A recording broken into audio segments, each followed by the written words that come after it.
Greetings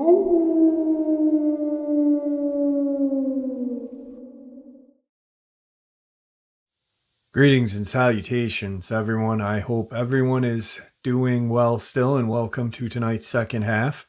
Before we jump into the second half, a couple links. As you know, I rely on Patreon, PayPal, channel membership, and the merch to help the channel to continue to grow and go. Links to Patreon, PayPal, and channel membership is in the description below.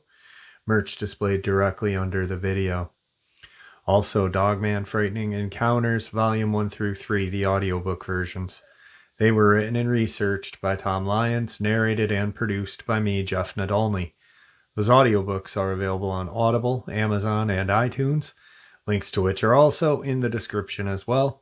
And finally, last but definitely not least, if you'd really like to help support this channel to continue to grow and go, simply subscribe. It doesn't cost you a cent.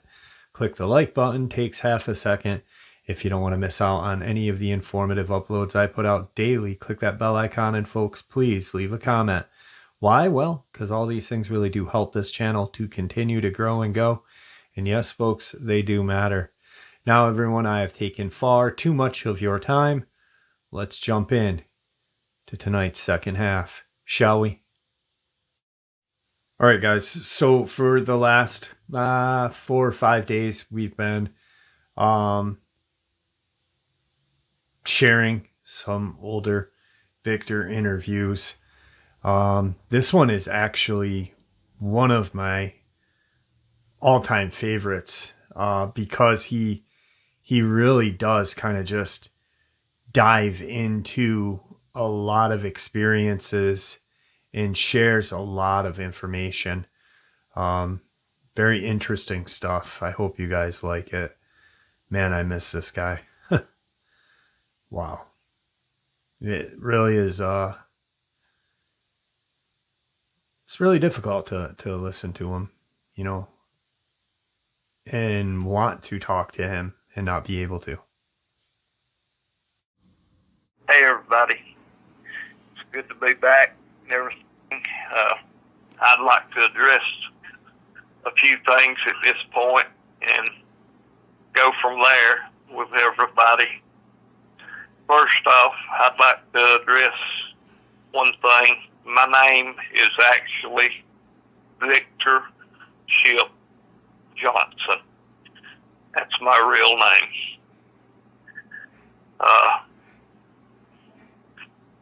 I live in Colorado. I'm originally from Georgia. I am a brigadier general, retired. I retired Monday. Not by my choice.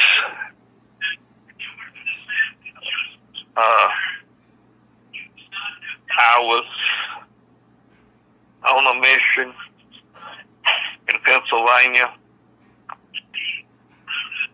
and shut down the biggest Dogman hotspot in the United States. We all came back, licked our wounds, and in a meeting, they told me that I wasn't to go back out, and I told them I had to do one more hunt. And I said I've just got to do one more. I told them I had to go out on my terms. They agreed to that. So we had one that was a werewolf. And I came in on the werewolf hunt, and that's what I wanted to go out on, was a werewolf hunt. So I left out on this hunt. I'd been gone 3 days on this hunt,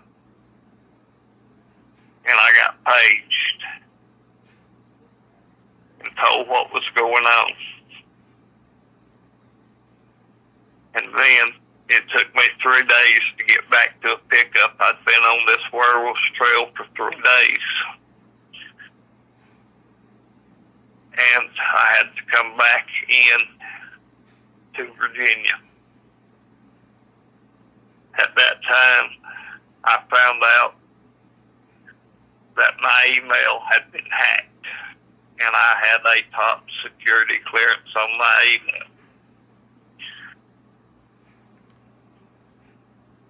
And I had used my email for private matters, for personal use.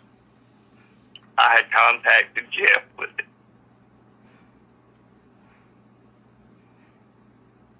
3 of Jeff's subscribers had hacked my email through Jeff.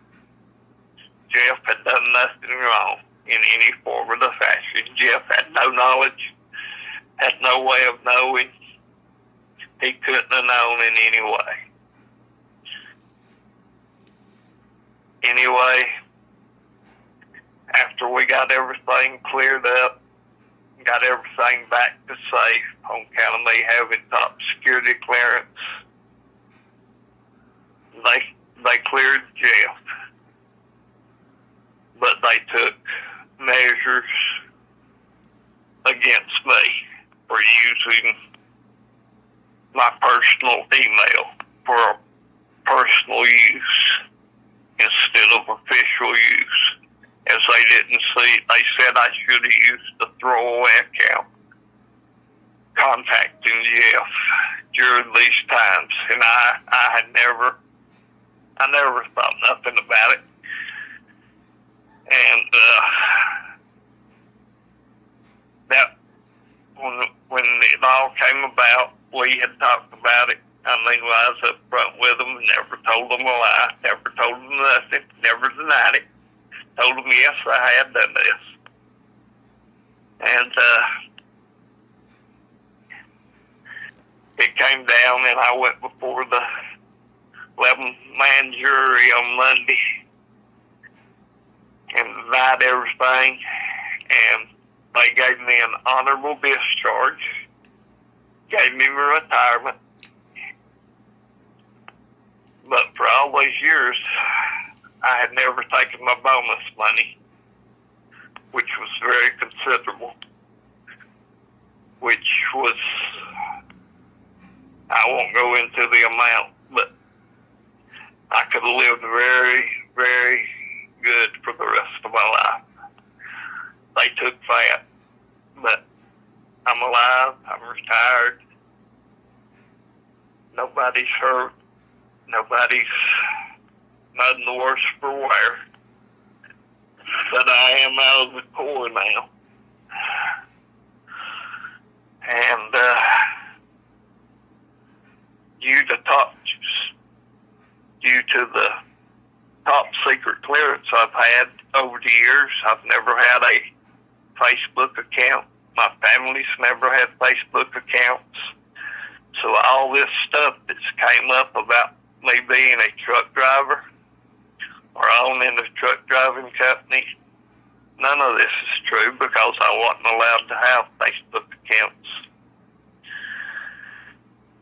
So these people that think I'm a truck driver or have owned a truck driving company, that's all false.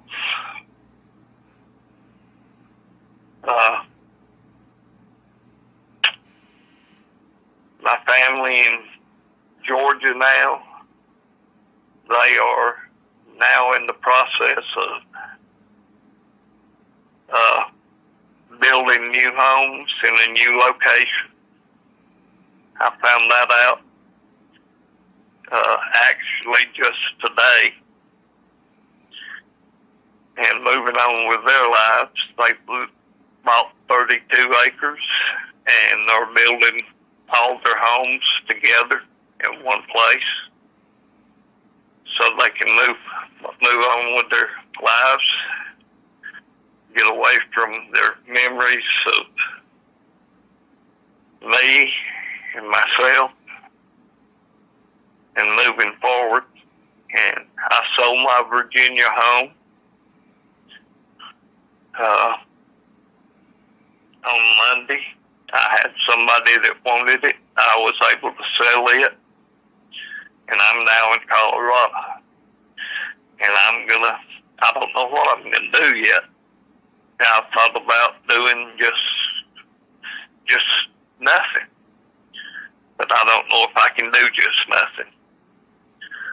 So to make any suggestions to me, I'm open to them. And that's about all I got to say, really. All right.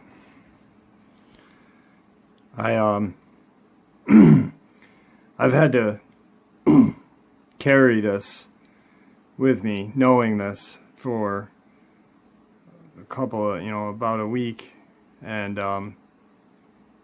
it was rough because I heard the pain in Victor's voice. Someone just doesn't make up pain like he had to go through. He had to say goodbye to Sebastian on top of, his divorce, and then this malicious attack on myself and him.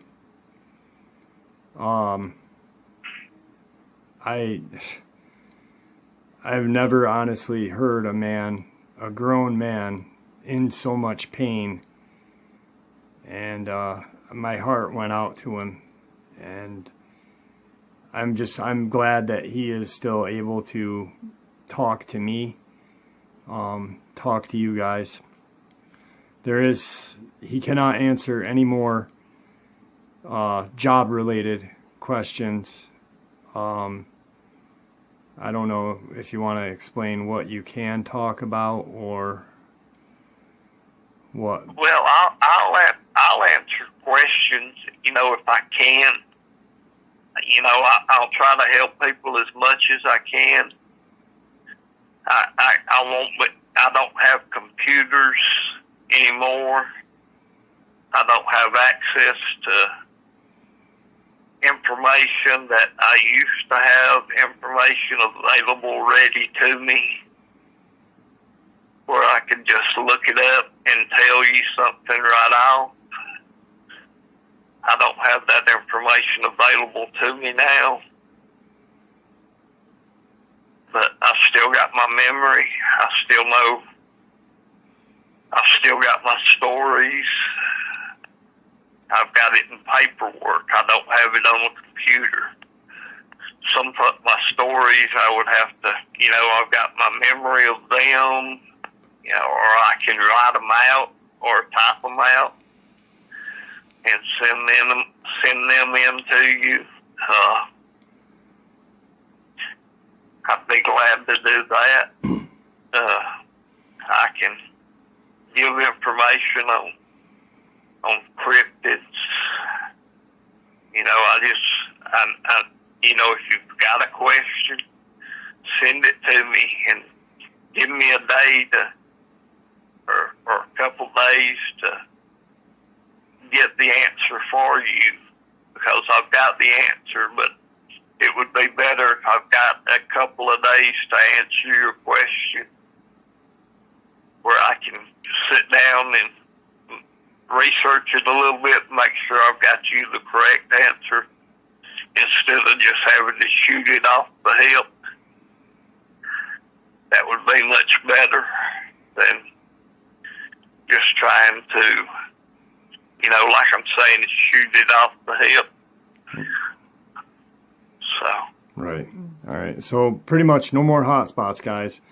Other than that, like he said, he can share his stories with us. He will sometimes share it, on just one of these shooting the shit uploads. Or he will email it to me and I'll narrate it. It just depends on what he wants. And I know a lot of us have looked forward to his experiences, because he's been through so much. And, like I said, I'm glad that he is alive, healthy, and able to share stories with us and information to keep us safe. this was his whole goal. It was not to make my channel grow. It was not to make me money, which I barely make. It wasn't to make him famous. It was to keep people safe and educated. And for some reason along the line, those two things got blurred out and other things got put in the way by other people, which is disgusting, and shame on you. So what we're going to do tonight right now, is just shoot the fat and, get to know Victor a little better. And I know a lot of you guys have been looking forward to that. I know that a lot of you guys asked about the Memorial Day experience that we were going to do, and he said he would be willing to share a little bit of that with us and what he can share. We have to respect Victor. He's going through a lot, and let's just be understanding of that too. So I don't know if you want to, I know a lot of people were wondering about what we were talking about, the Alaskan debacle is what in my head is what I call it, because all in all, it was a shit show, if you ask me. But that's just my interpretation of it. You want to go in on that? Yeah, I'll go in. This was, I was actually working solo. I was flying my own copter, and I had left, and I was wore out, and I had left. I can't even remember where I'd left. Anyway, I had flew up there. What had happened, a werewolf had showed up on a segment of Yukon Man. In the filming of it, it had showed up on a segment of Yukon Man. Plain as day, no denying it, in the village. And it got picked up, got called in, and so I got sent up there. And these people up there are very tribal. And when I got there, I met with the tribal elder and asked them if they knew of this. And oh yes, they knowed of it. And they was very respectful of this creature in such a way that they let me know that they didn't want no harm to come to this creature, that it fed the village when their hunters couldn't find game to kill, that this creature did, and it would bring it to them, that when they was hungry and that it knew they was hungry, like the next morning there would be a caribou, there for the village. 2 or 3 caribou would be laying there for the village to, eat. And it done this numerous times when the hunters for that village couldn't find game. This werewolf would find game and bring it to them. And it lived outside the village 400 or 500 yards at Pops in a cave. And that was my meeting the first day, and I had a meeting with them on the second day. And I talked to them again and told them I was sent up there to destroy this thing, and I had to destroy it. And, oh no, they told me no way that harm would come to me. And that was my morning meeting with them. And we couldn't come to an agreement for me to destroy this thing. And they just, no, couldn't do it, you know. And so we left the meeting. And I went back to the helicopter, which is where I was staying in. And I called out on satellite radio to my CO and told them what was going on, and they just was adamant that I destroy this creature. It had to be destroyed. And when I told them that I had located the creature, oh gosh, they don't return without killing it. And I told them, I said, well, these people are going to kill me. And they said, they won't kill you. They know what better than to commit murder and all this over a creature. And I said, you just don't know these people. I said, these are tribal people, and they're not like normal people. I said, if I kill this thing, they're going to kill me.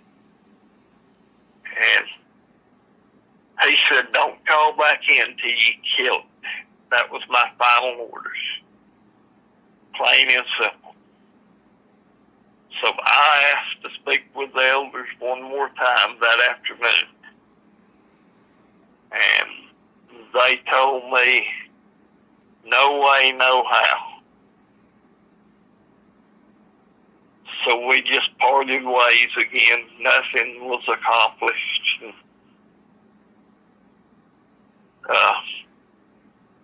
It was a long night. I didn't go hunting the thing. I knew where it was. I had already seen it. I'd seen it moving. You know, it wasn't probably, it wasn't going to be, it wouldn't be hard to take. It was probably 7 foot tall, 7'2", something like that.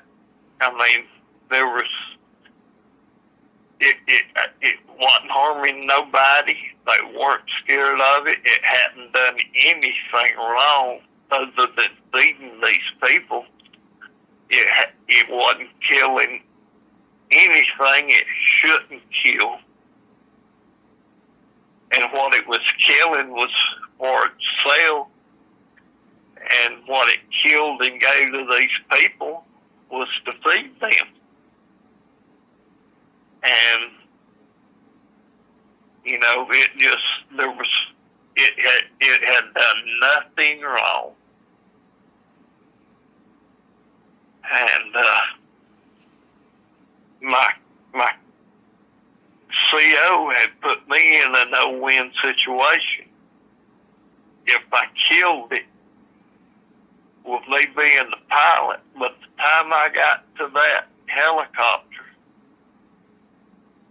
and got it up and running, these people was going to be on me. Where I had to set the copter down to get to that cave and to get that copter, these people was going to be on me. By the time I got it cranked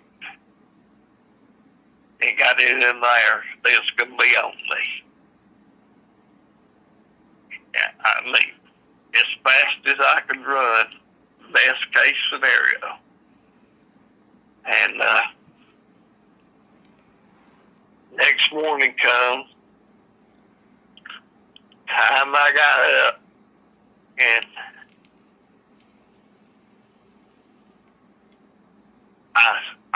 at one of the tribal areas, tribal elders,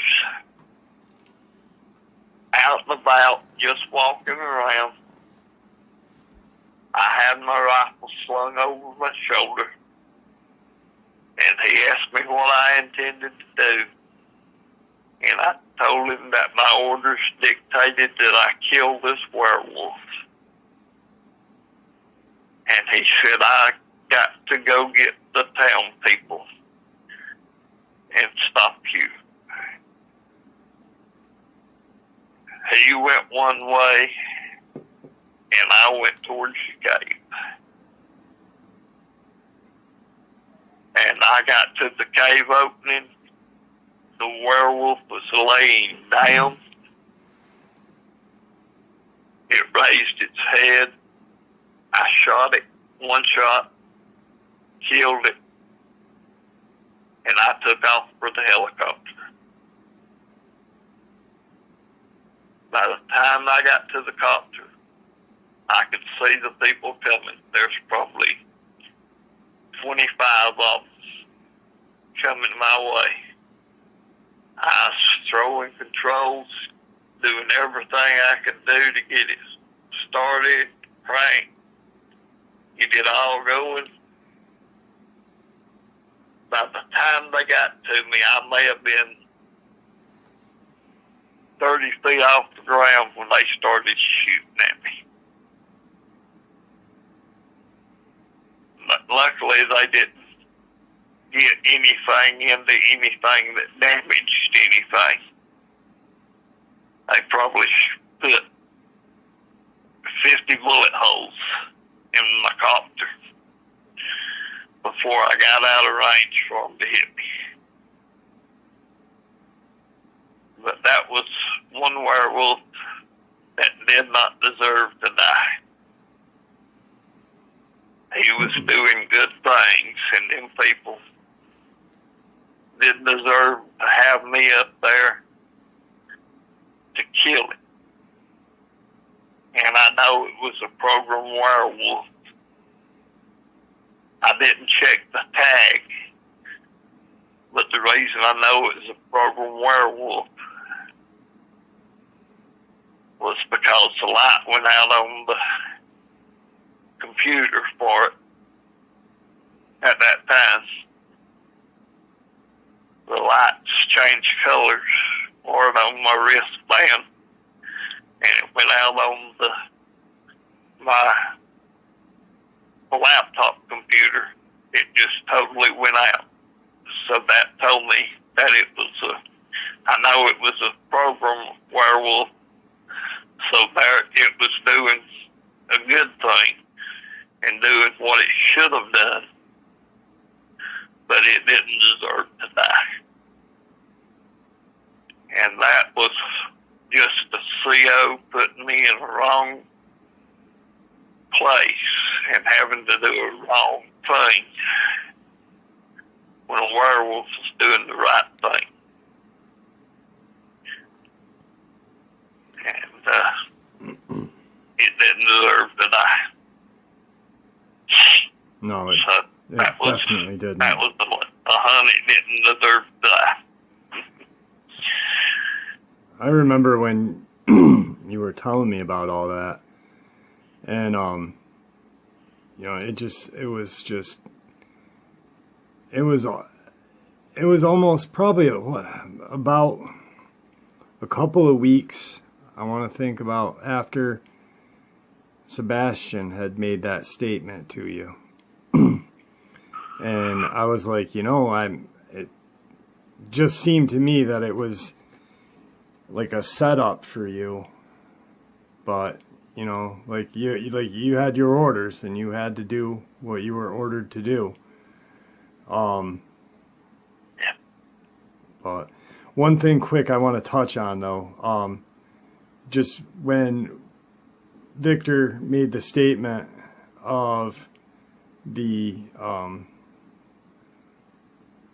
natives up there, when he said they're not normal people, he didn't mean they weren't normal people, so please, like, I didn't want anybody to get politically correct on us. He just meant that their views were different than our views down here, the Western culture. You know, these people had respect for this creature because they were living a symbiotic relationship, you know. This creature supplied food to these guys, and I'm sure the tribal villagers did something for this creature. I'm sure, like, you know, there was probably offerings made. They probably looked at this creature as, you know, some sort of, not god, but helper of some sort, nature's helper. So that's what he meant. Please don't anybody take offense to what he said. But it was nothing derogatory towards that. But yeah, it's sad that had to happen, you know, and it just almost just like, you know, it was purposely done to screw you over. Like, if you had left, he probably would have, you know, been shit canned because he was. Yeah. So. Yeah. I had to do, and that's what I felt bad about killing. Yeah. Really felt bad about. So now that retirement is upon you, I know that, you know, you're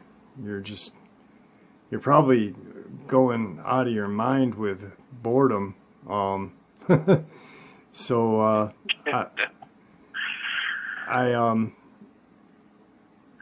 he's gonna have time to answer the questions, like he said. But, you know, let's not ask questions like we used to.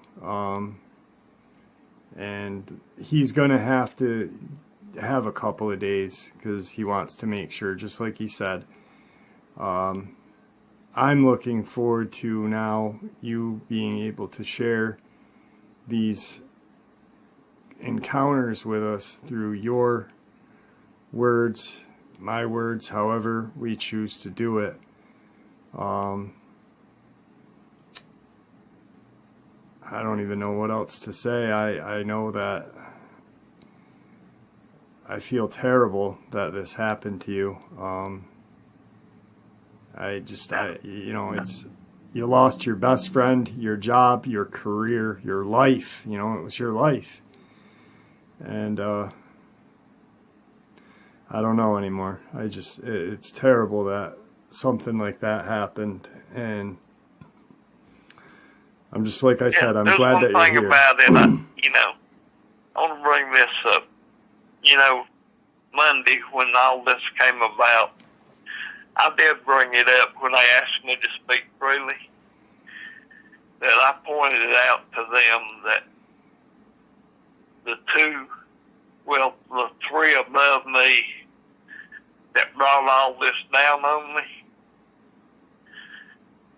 I pointed out to them the other 11 men that was sitting there, that all three of them had asked me to order stuff with them, sitting there with them, that we use their personal email to order stuff from places like Cabela's and Midway USA, which is a reloading place, outfit. You know, using their personal private emails too. And I'm just wondering if they're going to get reprimanded. Yeah. You know? I mean, it ain't just me that done this. You know? I mean, maybe they was out to get me longer than what I thought. You know? Could be. Like maybe you said, there was... Like you said, that your bonus was substantial, you know, and maybe that was a big factor in it. Yeah, that may have been. On top of everything else, I think that I think this is, you know, I mean, just this is my own belief. I think maybe taking you out didn't work, you know, and then so, you know, let's just take him out of the workplace and screw him over with his money, you know, because you know, it's sad. You know, I still get my insurance. I still got my retirement pension each month. So, you know, I can live on that, but it would have been that pension money would have, that bonus money that I had coming would have paid off my Colorado home and the land, which is what I had planned for it. Yeah, you know, I may end up having to sell this out here now. And,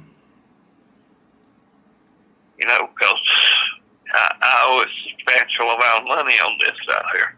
Right. And, but that'll be okay too. I do know that. Can downsize. I do know that people, a lot of subscribers, are going to ask about Sebastian. I know that is going to be probably a lot of questions. Is that anything that you want to touch on right now? What? Yeah, I'll go ahead. They took my enclosure cards Friday before when I came in. And the Lieutenant General went down there to ask me if I wanted to see Sebastian. He took me down there on Sunday night.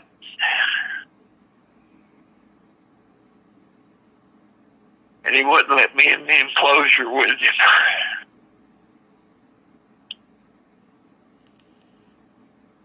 And he had 2 armed guards.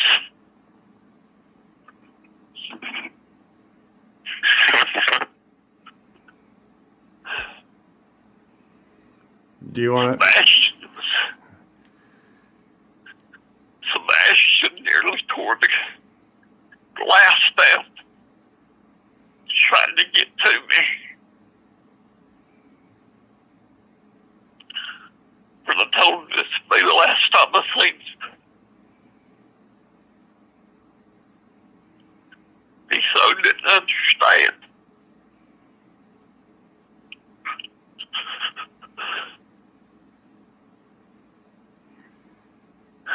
And it was so hard to walk away. I want to say something right now.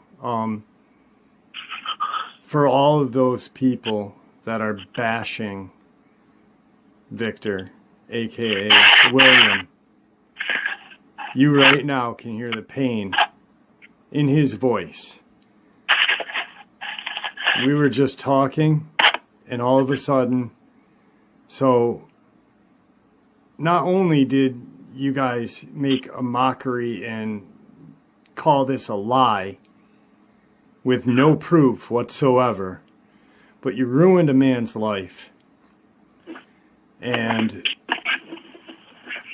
I don't even know what to say. And this is exactly what I said when I made the comment of, I heard a grown man with so much pain. I know that he is completely heartbroken.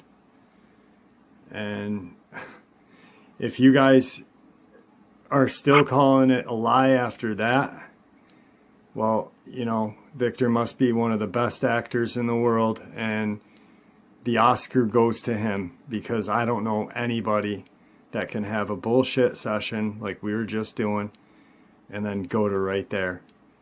So I don't even know what to say.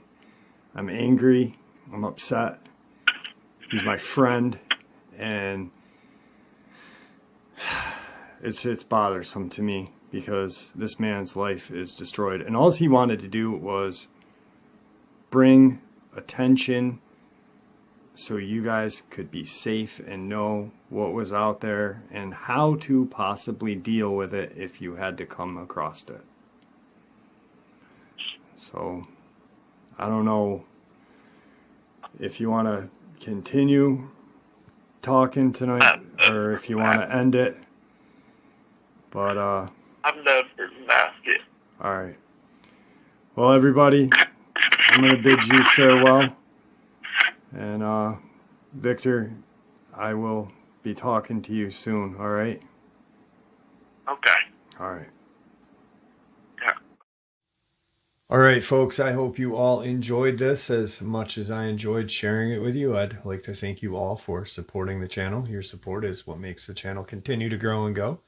And honestly, what makes this channel completely what it is. And it's special. It's a safe place for people to want to share and without judgment and ridicule. I truly, truly appreciate it. Guys, with that being said, stay safe, happy, healthy, and ever vigilant, keeping an eye on our children, our pets, our family, and friends.